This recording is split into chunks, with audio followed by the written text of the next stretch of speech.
There's a quiet kind of person who doesn't always fit easily into the noise of the world. They listen more than they speak. They watch the way light falls across a room and think about how time moves, how everything is always changing. They pause before answering, not because they're unsure, but because they're weighing 10 different possibilities at once. These are the deep thinkers. They're the ones who feel more at home wandering the galaxies inside their minds than in the small talk happening around them. They can take a single brief moment, a glance, a quiet breath, and expand it into endless constellations of thought. But if you've ever lived that way, you already understand. Depth isn't always gentle. Being a deep thinker isn't just intelligence. It's the weight of emotion. It's the ability to notice the tiny truths others walk right past without seeing.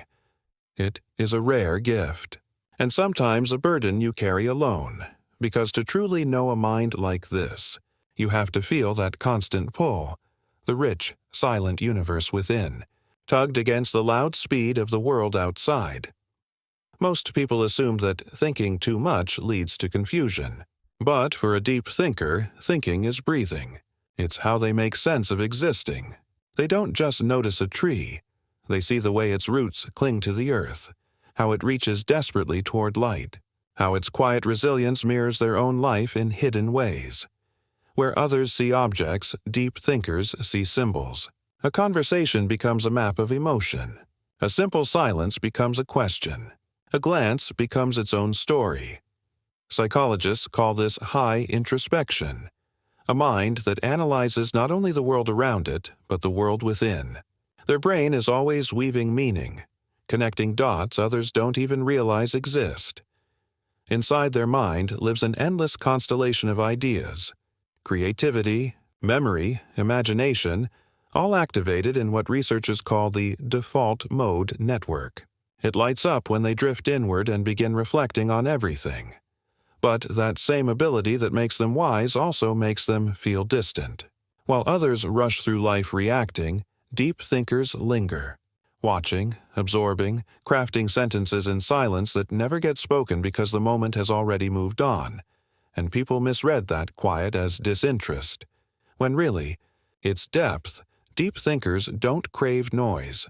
They crave truth. They want conversations with gravity, dialogues that sink below the surface into the architecture of the human heart. Small talk tires them because they were born to dive, but diving so deep comes with a cost. They analyze every word they said, replay moments from years ago, wonder what someone meant or whether they missed a hidden message. Their mind becomes a looping hallway of, did I say too much? Did I say too little? What if?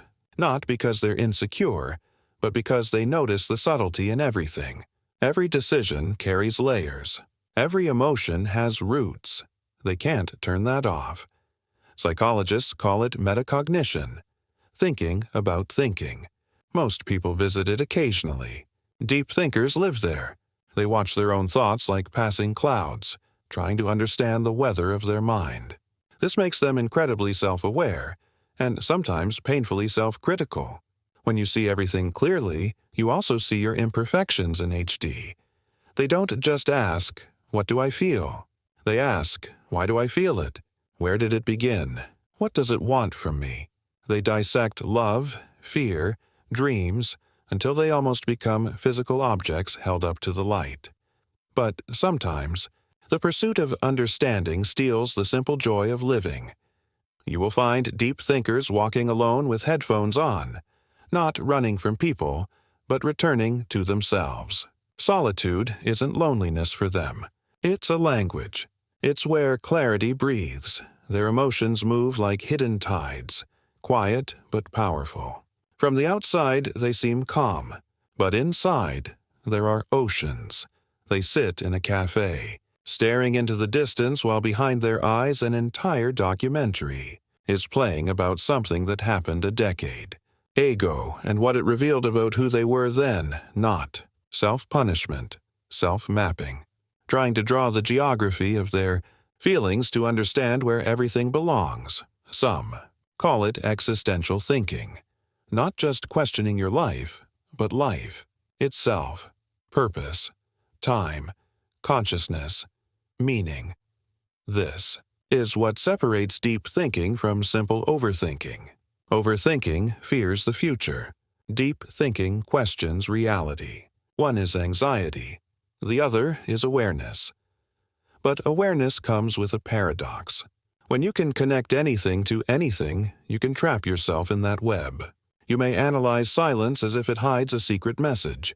You may turn simple moments into unsolvable puzzles. It's like having a microscope so strong that even dust becomes a universe. Yet, this depth is also where creativity lives. The greatest minds in history thought like this. Einstein, Da Vinci, Jung, people who could see the invisible threads binding ideas together. But in a world obsessed with speed and certainty, deep thinkers can feel like they're lagging behind. Silence is mistaken for weakness. Reflection is mistaken for doubt. Complexity is mistaken for confusion. So they learn to tuck their depth away, to fit into a pace that isn't built for them. They nod along in conversations while their mind travels galaxies. And after everyone goes home, that's when the real conversation begins, the one inside their head. Deep thinkers want connection, but not the casual kind. They want a soul they can dive with. But most of the world only wants to swim in the shallow end. So they wait, observe, watch for signs of someone who also thinks in layers. When they finally find that person, they open their heart fully, not halfway, because deep thinkers don't love casually. They love consciously, completely, rarely, and that is why it hurts so much more when they are misunderstood. Tiny betrayals feel cosmic. Small kindnesses feel divine. Everything matters. Psychologists call this depth processing, storing information with meaning, emotion, symbolism. Deep thinkers don't remember a moment. They remember the atmosphere, the heartbeat, the color of the sky. A song can take them back to an old version of themselves they barely recognize. It's not dramatics. It's wiring. Their mind bonds logic and emotion into one system. They don't just think, they feel their thoughts.